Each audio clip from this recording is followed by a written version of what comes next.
Kemarin bahwa OTT yang terjadi atas nama Letkol ABC, kita ketahui alurnya adalah melakukan profiling dulu, kemudian pengutitan hingga penangkapan. Prosedur ini mestinya cukup panjang, dan dari pihak KPK sudah tahu bahwa ini adalah oknum TNI. Namun lebih detailnya seperti apa kejadiannya nanti dan Puspom TNI akan menjelaskan. Silakan. Baik, terima kasih. Selamat siang untuk rekan-rekan wartawan. Jadi seperti apa yang disampaikan Kapuspen tadi, izinkan saya untuk menjelaskan kronologis kejadian yang kami terima. Jadi terus terang OTT ini kami terima dari berita media. Jadi setelah mendapat berita tersebut, kami mengirim tim untuk merapat ke KPK. Di sana berkoordinasi untuk yang tertangkap tangan dalam hal ini Letkol ABC sudah berada di sana. Kita dari tim Puspom TNI dengan KPK kita rapat gelar perkara yang pada saat gelar perkara tersebut akan diputuskan bahwa seluruhnya yang terkait pada saat OTT tersebut akan ditetapkan sebagai tersangka karena berdasarkan alat bukti yang sudah cukup. Dari tim kami terus terang keberatan kalau itu ditetapkan sebagai tersangka, khususnya untuk yang militer, karena kami punya ketentuan sendiri, punya aturan sendiri. Namun pada saat press conference ternyata statement itu keluar bahwa Letkol ABC maupun Kabasarnas Marsdia HA ditetapkan sebagai tersangka. Nah, di sini mulai bergulir, timbul polemik di media, yang pada intinya kami, apa yang disampaikan Panglima, sebagai TNI harus mengikuti ketentuan hukum dan taat kepada hukum. Itu tidak bisa ditawar. Dan bisa kita lihat siapapun personel TNI yang bermasalah, selalu ada punishment-nya tadi kalau Kapus menyampaikan. Setelah kejadian tersebut, setelah hasil pemeriksaan 1x24 jam sesuai dengan ketentuan, Letkol ABC baru diserahkan kepada kami dengan status oleh KPK sebagai tahanan. Tapi terus terang banyak juga teman-teman media yang menanyakan ini kenapa yang Letkol ABC sudah ditahan, yang Kabasarnasnya belum dilaksanakan penahanan. Terus terang saat itu kami sampaikan, kami belum melaksanakan proses hukum sama sekali. Karena dasar kami melaksanakan proses hukum adalah laporan polisi. Dan saat itu dari rekan-rekan KPK yang melakukan penangkapan belum membuat laporan pada kami selaku penyidik di lingkungan militer. Jadi status Letkol ABC yang saat itu diserahkan hanya sekedar titipan. Dan seharusnya penyerahan yang bersangkutan ini diikuti dengan barang bukti yang ada pada saat OTT tersebut. Karena barang bukti uang yang ada ditangkap dari atau diambil dari Letkol ABC ini. Siang ini tadi sekitar pukul 10.30 kami baru menerima laporan resmi, ada laporan polisi dari pihak KPK. Disitulah kami baru bisa bergerak melaksanakan proses hukum terhadap 2 personel TNI yang nantinya setelah kita dalami kembali, tentunya dengan bukti-bukti yang cukup akan kita tingkatkan menjadi atau masuk kepada proses penyidikan dan kita tetapkan sebagai tersangka. Tetapi mekanisme penetapan sebagai tersangka ini adalah kewenangan TNI sebagai undang-undang yang berlaku. Jadi pada intinya kita saling menghormati, kita punya aturan masing-masing, TNI punya aturan, dari pihak KPK atau itu hukum umum punya aturan juga. Kami aparat TNI tidak bisa menetapkan orang sipil sebagai tersangka. Begitu juga harapan kami pihak KPK juga demikian. Jadi biarkan, mari kita sama-sama bersinergi untuk pemberantasan korupsi. Dan TNI sangat mendukung pemberantasan korupsi. Jadi jangan beranggapan kalau diserahkan ke TNI akan diamankan, tidak. Silakan, kita akan melaksanakan penyidikan secara terbuka, rekan-rekan media bisa monitor. Akan aneh kalau yang pihak sipil diproses hukum, kejadian yang sama, yang pihak militer dibebaskan. Silakan nanti dipantau. Jadi kita akan menegakkan aturan hukum sebagaimana mestinya. Demikian yang bisa saya sampaikan. Terima kasih. Terima kasih. Dan Puspom TNI, pointernya jelas bahwa tegakkan hukum, tapi jangan dilanggar. Seperti apa hukum-hukum yang dilanggar, mungkin dari Kabapinkum akan menyampaikan. Silakan. Rekan-rekan wartawan, sebagaimana Anda ketahui bersama bahwa di Indonesia itu mengenal 4 lingkungan peradilan, yaitu peradilan umum, peradilan militer, peradilan agama, dan peradilan tata usaha negara. Untuk militer itu kemudian ditindaklanjuti dengan Undang-Undang Nomor 31 Tahun 97 tentang peradilan militer.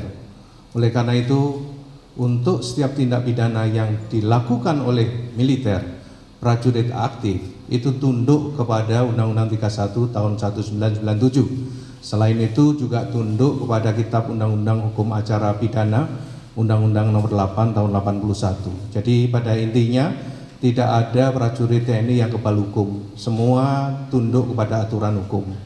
Di dalam Undang-Undang Peradilan Militer itu diatur mengenai masalah penyelidikan, penyidikan, penuntutan, proses persidangan, dan juga pelaksanaan eksekusi. Semua sudah ada di sana. Oleh karena itu, di sana juga dengan tegas ditetapkan bahwa bagaimana itu penyelidikan, bagaimana itu penangkapan, bagaimana itu penahanan. Khusus untuk penahanan, yang bisa melakukan penahanan itu ada 3.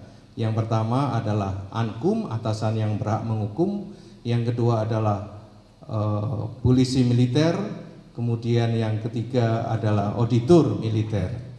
Jadi selain 3 ini itu tidak punya kewenangan untuk melakukan penangkapan dan penahanan. Selanjutnya akan diproses oleh Puspom TNI, Puspom dalam hal ini sebagai penyidik, dan kemudian dilimpahkan ke jaksa militer yang dikenal dengan auditor militer. Selanjutnya melalui persidangan, dan Anda tahu semua persidangan di peradilan militer itu sudah langsung di bawah teknis judisialnya Mahkamah Agung. Jadi tidak ada yang bisa lepas dari itu. Selanjutnya terkait dengan penanganan korupsi, sebetulnya antara TNI dengan KPK itu sudah punya pengalaman yang cukup banyak. Dalam proses penanganan korupsi yang lalu itu sebetulnya di splitting atau dipisah. Jadi yang sipil diperiksa, diproses di KPK, sedangkan militer diperiksa di Puspom TNI atau di lingkungan TNI. Di dalam proses pemeriksaan penyidikan, KPK ada di dalam ruangan yang sama dengan penyidik Puspom TNI. Jadi sebetulnya ketika bicara pemberantasan korupsi itu sudah ada prosedur yang saya kira berjalan dengan baik. Karena apa? Karena semuanya berakhir dengan putusan yang saya kira sangat baik. Di dalam perkembangannya dikenal dibentuk Jambidmil. Jambidmil itu sebetulnya dalam konteks koneksitas. Pengalaman juga bahwa Jambidmil sampai sekarang ini Anda tahu juga memproses perkara TBP dan juga satelit orbit 123. Jadi jelas sebetulnya bahwa seorang militer itu tidak kebal hukum, seorang militer tetap tunduk pada hukum, dan tidak ada seorang militer itu lepas dari hukum. Akan tetapi prosesnya militer itu punya prosedur sendiri, punya aturan sendiri. Yakinlah bahwa tidak akan ada immunity terkait dengan pelaku tindak pidana yang dilakukan oleh militer. Saya kira demikian, Pak Puspen. Terima kasih Kabapinkum TNI. Silakan Jambidmil mungkin atau auditor. Baik, terima kasih rekan-rekan wartawan. Mohon izin, atasan. Saya Jambidmil Saya Maiken Indrajit. Jadi kami ada di sini sebenarnya untuk memastikan bahwa tindak pidana ini adalah tindak pidana yang dilakukan oleh orang sipil dan militer. Dan itu sebenarnya sudah diatur dalam undang-undang, yaitu di pasal 89 Undang-Undang 81 Undang-Undang Nomor 8 Tahun 81 tentang Kitab Undang-Undang Hukum Pidana. Jadi landasan dasar hukum dari Jampitmil ini adalah koneksitas. Jadi dikatakan koneksitas karena ada koneksi, ada perbarengan tindak pidana dilakukan oleh orang sipil dan militer. Nah, kami ini dilahirkan dari undang-undang, ini yang ditangani oleh Jampitmil. Selama ini yang seperti tadi disampaikan oleh Kababinkum, Jampitmil sudah melaksanakan proses hukum terhadap tindak pidana yang dilakukan oleh orang sipil dan militer, yaitu perkara TWP dan masalah satelit Artemis. Ini kami memastikan bahwa karena ini tindak pidana ini dilakukan oleh bersama-sama orang sipil dan militer, seyogianya bisa ditangani oleh Jampitmil. Ini kenapa? Supaya lebih memudahkan. Jadi nanti kalau orang sipil seperti tadi sudah disampaikan oleh dan Puspom TNI tentang kesulitan tentang pemeriksaan tadi yang sudah diserahkan tapi ternyata barang bukti nggak diserahkan, sehingga nanti akan kesulitan juga melakukan pemeriksaan, melakukan penyidikan. Nah, kalau ini jadi satu dilaksanakan oleh tim penyidik dari KPK maupun penyidik dari militer yang ada di dalam organisasi Jampitmil. Jadi Jampitmil ini menjadi bagian atau organisasi baru yang ada di Kejaksaan Agung. Nah, seyogianya saran kami bisa ditangani oleh Jampitmil supaya nanti dalam proses-proses ini tidak ada kesulitan. Tentu saja bisa kita prediksi akan ada disparitas nanti dalam hal hukuman karena proses-proses ini kan berbeda gitu. Itu saja yang bisa kami sampaikan. Sekali lagi terima kasih. Terima kasih Jampitmil. Rekan-rekan media, tadi seperti saya sampaikan di awal bahwa ketika Panglima TNI melaksanakan rapat terbatas, seperti yang kita ketahui bahwa sebelah saya ini adalah Dan Puspom TNI, Kababinkum, Jampitmil, Orjen. Kemudian di belakang ini ada dan di Puspom AU, Puspom AD dan Puspomal. Jadi kami lengkap semua untuk tegas jadi menyampaikan bahwa tegakkan hukum, tapi penegak hukum jangan sampai melanggar hukum. Setelah kegiatan ini, setelah konferensi pers, kami berencana akan ke KPK untuk melaksanakan koordinasi. Silakan Rita. Silakan. Mike.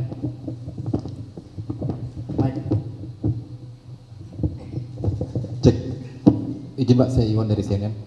Untuk Dan Puspom, pertanyaannya adalah, apakah, saya mau menegaskan aja, apakah berarti ini ada pelanggaran prosedur yang dilakukan oleh pihak KPK? Itu aja Pak, pertama. Terus yang kedua, Pak HA ini, Pak Henry ini, sebentar lagi kan memasuki masa pensiun nih, sekitar mungkin seminggu atau 2 minggu lagi.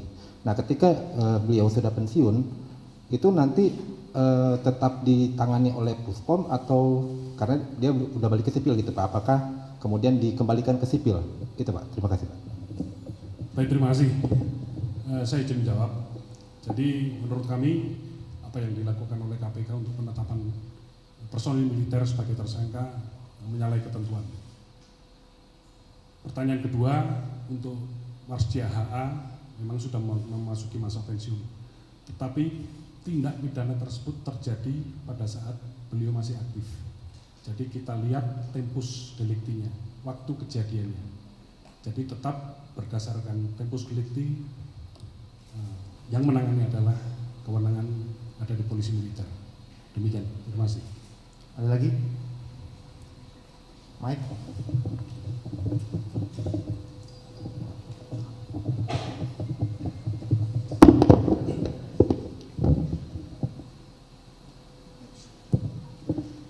Izin Bapak Gita Irawan Pak dari tribunnews.com mau tanya Pak, ada kemarin beredar kabar juga kalau kemarin pas dia HA ini sempat menemui dan Puspom juga Pak, apa betul kabar tersebut dan kemudian apa yang dibahas gitu Pak dalam pertemuan tersebut.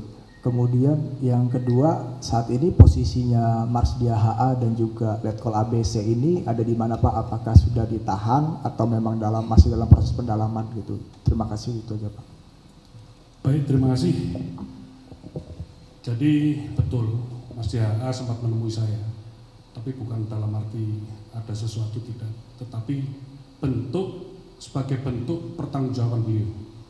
Beliau karena di KPK sudah merasa ditetapkan sebagai tersangka, kalau boleh dikatakan beliau menyerahkan diri. Saya akan bertanggung jawab terhadap semua ini. Jadi itu salah satu sifat gentleman beliau, kalau saya katakan.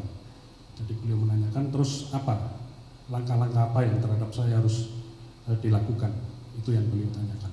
Jadi saya jelaskan nanti prosedurnya seperti ini. Semua saya jelaskan dengan terbuka. Kooperatif. Hanya itu pesan saya, minta saya kooperatif dengan penyidik pada saat proses hukum nanti. Terus yang kedua, tadi masalah posisi siang ini terus terang yang tadi saya sampaikan, saya baru menerima laporan polisi. Jadi kalau ibaratnya proses hukum adalah dalam satu ruangan, kuncinya itu baru saya terima siang ini. Jadi kemarin yang ada penetapan tahanan dan yang lain-lain, ya kami belum bisa masuk ruangan, belum bisa melaksanakan proses hukum. Jadi setelah kami pegang kunci, kami baru bisa melaksanakan penahanan, penyitaan, penggeledahan, dan yang lain-lain, sebagaimana proses hukum yang berlaku. Jadi itu, terima kasih. Ya, izin Pak, Yogi dari CNN. Mau bertanya, berarti kalau untuk bagi TNI, untuk kedua anggota ini belum berstatus tersangka ya Pak sampai saat ini. Dan satu lagi, tadi Bapak bilang bahwa penetapan tersangka dari KPK ini kan menyalahi ketentuan. Itu ketentuan yang Undang-Undang Peradilan Militer tadi atau yang mana Pak? Ya. Jadi beliau berdua belum kita tetapkan sebagai tersangka karena kita baru terima laporannya hari ini. Nanti kita kembangkan, termasuk dari tentunya kita akan koordinasi dengan KPK bukti-bukti apa yang sudah didapat, minimal 2 alat bukti, sehingga kami bisa mengambil langkah lebih lanjut, meningkatkan proses penyelidikan sama dengan yang di KPK menjadi penyidikan. Di situ baru nanti akan kita tetapkan sebagai tersangka. Terus yang kedua, masalah ketentuan di peradilan militer sudah jelas bahwa kita TNI ada kekhususan, ada undang-undang tentang peradilan militer 31 tahun 97. Nah itu yang kita gunakan. Ya KPK dan yang lain-lain punya juga. Harapan kami semua tentunya sebagai penegak hukum untuk memberantas korupsi ini, mari kita ikuti aturan yang ada pada masing-masing. Demikian.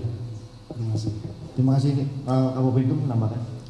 Jadi prosedurnya tadi yang sampaikan sudah benar, dan saya tadi juga menyinggung bahwa kita sebenarnya sudah punya pengalaman. Dulu ketika KPK memeriksa perkara korupsi dan pelakunya itu sipil dan militer, ketika menyentuh kepada militer itu KPK langsung komunikasi sama kita, tidak kemudian langsung ditahan, ditetapkan status, kemudian di framing, di broadcast gitu, enggak, ditetapkan kita, terus kemudian kita dalami bersama dan kemudian kita sampaikan bersama itu. Ya, silakan. Yang belakang ya. Anda di sini yang belakang. Selamat siang semuanya Pak. Izin saya Leo dari TV One Pak. Saya ingin bertanya terkait dengan korupsi yang dilakukan kedua tersangka dari TNI itu tuh dalam bentuk seperti apa? Dan yang kedua, siapa saja nih Pak yang terlibat dari internal TNI sendiri? Karena kan kita tahu bahwasannya adanya pengandaan barang dan jasa itu sudah dimulai pada tahun 2021 dan kemudian adanya pengandaan barang dan jasa lagi kemudian di tahun 2023 yang kemudian ditetapkan 2 tersangka dari TNI. Nah kemudian apakah akan ada pemeriksaan dari internal TNI sendiri Pak terkait dengan kita tahu bahwasannya ini kan ada pengadaan barang dan jasa tersebut dari tahun 2021 sampai tahun 2023. Terima kasih Pak. Terima kasih Mas. Jadi rekan-rekan tahu kan bahwa profiling ini sudah dilakukan sejak 2021. Ya, dari sejak 2021. Namun kami baru tahu kejadiannya kemarin dari media. Silakan. Baik, terima kasih. Jadi masalah korupsi yang dilakukan terus terang sampai dengan saat ini kami belum menerima data resmi apa yang sudah didapat oleh pihak KPK. Nanti kami siang ini akan ke sana berkoordinasi, istilahnya bahan-bahan apa saja, bukti-bukti apa saja yang sudah didapat yang bisa kita gunakan untuk memeriksa kedua orang ini. Nanti pengembangannya sampai di mana kita lihat. Saya belum berani memastikan apakah ini berkembang atau tidak, karena saya belum sampai dengan saat ini kita belum bukan bukti atau data-data dari KPK. Demikian.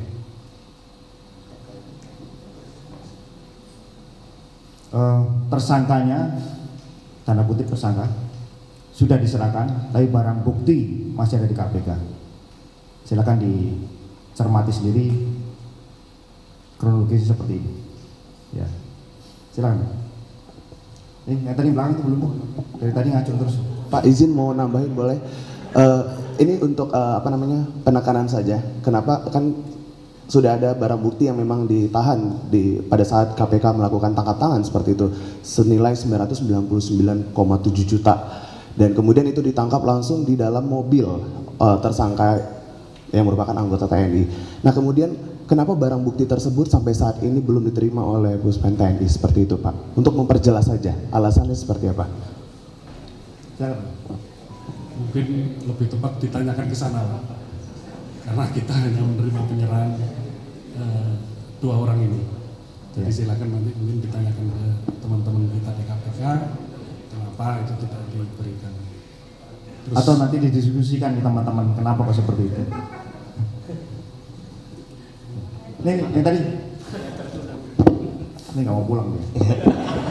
Ya Pak, perkenalkan saya Bahtiar dari Merdeka.com. Ingin bertanya Pak, berarti kalau dari penjelasan Bapak-Bapak di depan, militer itu akan melakukan penyelidikan dan penyidikan ulang gitu ya Pak ya, yang saya tangkap seperti itu.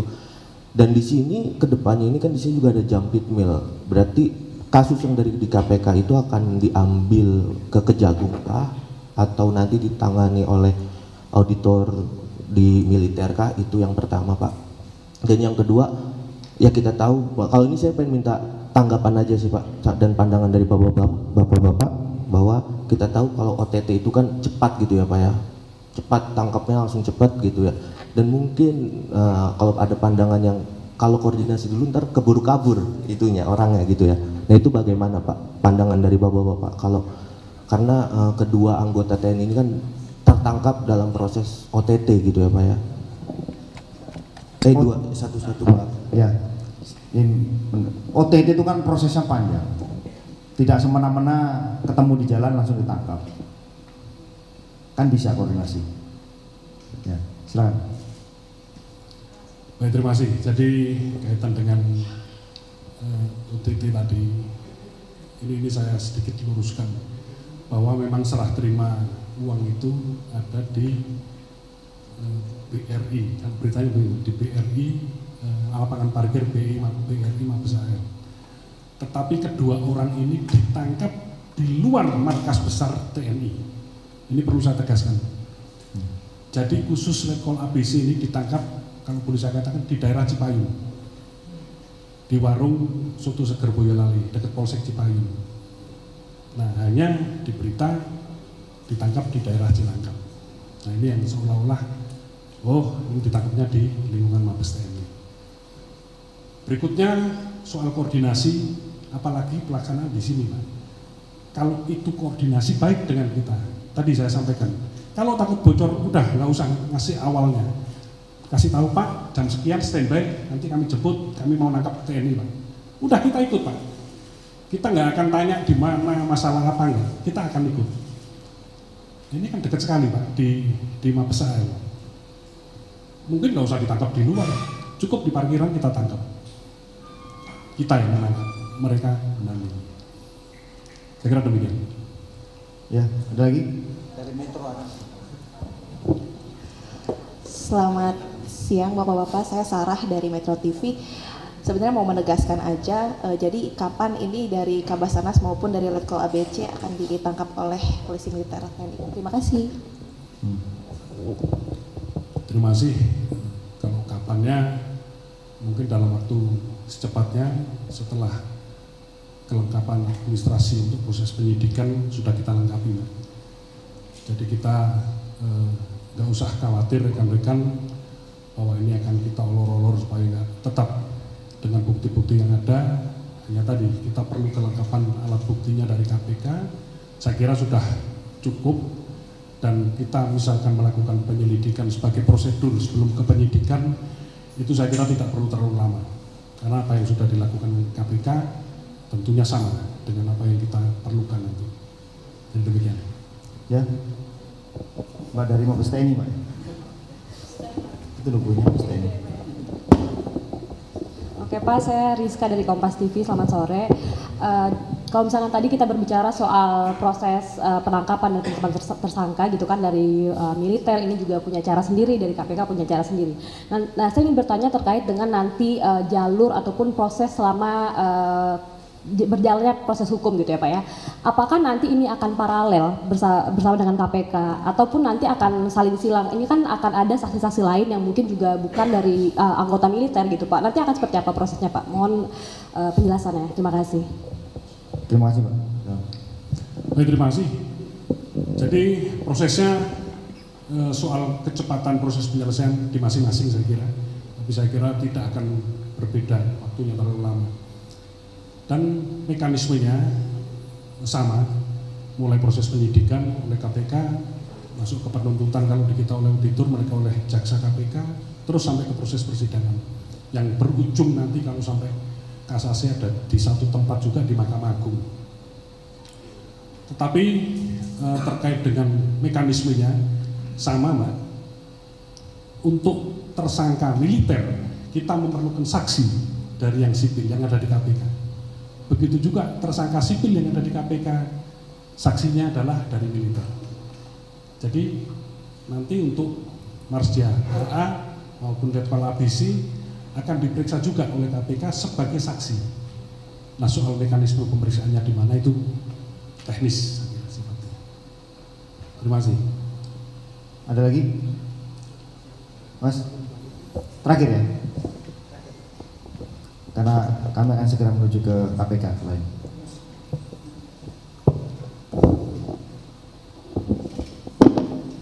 Baik Pak, terima kasih. Saya Ade dari Tempo. Ingin menegaskan aja Pak, artinya kan tadi kan disebutkan bahwa profiling dari Kabasarnas ini dari tahun 2021 gitu ya.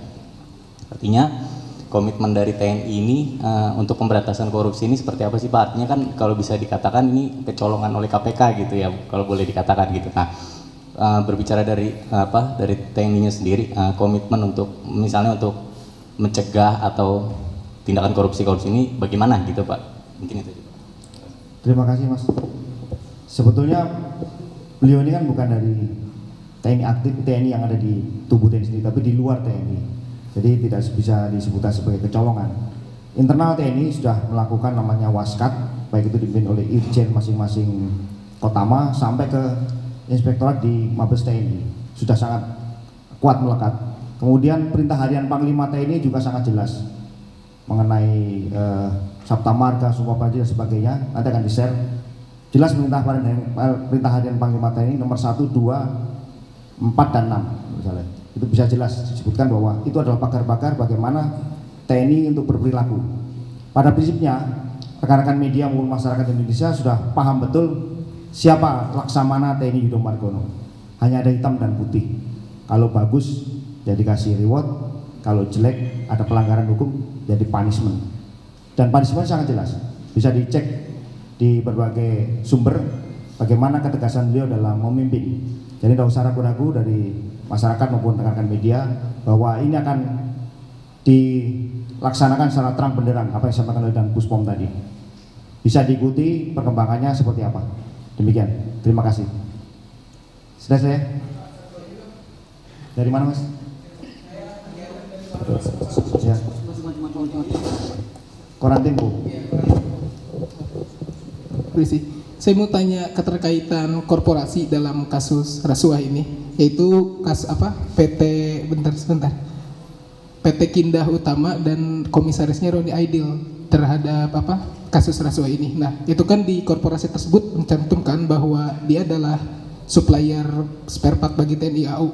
Nah, kira-kira dari hal ini gitu, korporasi ini apakah terkaitannya dalam kasus yang sedang ditangani oleh KPK dan TNI ini? Terima kasih, Pak. Baik, terima kasih. Jadi kembali saya sampaikan bahwa kita sama sekali sampai sekarang belum pegang data-data. Soal nanti ada pengembangan lain itu nanti teknis di lapangan, tapi kita tentunya akan fokus penyelesaian kepada kejadian yang ada di Basarnas ini. Jadi supaya fokus, cepat selesai. Jika ternyata nanti ada tambahan data dari KPK di luar permasalahan ini, tentunya kita akan dalami lagi. Demikian. Ya. Terima kasih rekan-rekan media. Saya sangat berharap bahwa rekan-rekan media mampu membantu kinerja kami, turut mengawasi kinerja kami, sehingga TNI tetap menjadi terdepan, garda terdepan dalam menjaga kedaulatan bangsa ini. Terima kasih. Wassalamualaikum warahmatullahi wabarakatuh. Om Santi Santi Santi Om.